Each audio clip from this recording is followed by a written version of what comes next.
In this video, I'm going to show you how you can add a timer to Google Forms, so let's go ahead and jump into it. So here we have a very basic quiz that I've just created for this video. So what you need to do is go to Google Forms and access your quiz.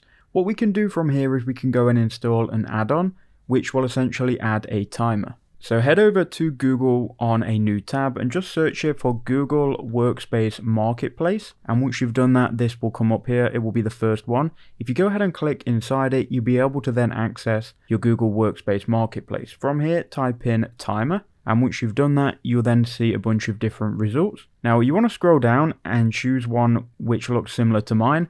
This may be different depending on when you watch it, but if you can find this one here, timer for Google Forms by Quote here, this is the one I'm going to use. So we're going to click on it. We're going to then click install. You can then go ahead and allow this and install this to Google Forms. Okay, so once you've done that, you can then click done and it will now be available on Google Forms. So once we've refreshed our form, we can go back to the icon here, the puzzle icon, and here you've got timer for Google Forms. We can then go ahead and click on that, then click on open. Once we've done that, the form timer will appear here and it should load, so just give it a couple of seconds.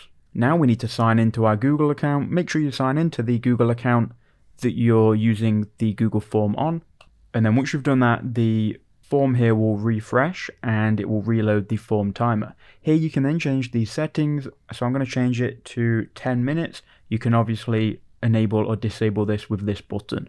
You've then got instructions which you can tell people that the form is timed, and that's pretty much all you need to do. Now if you then wanted to share this form with people, you want to do it through the timed link.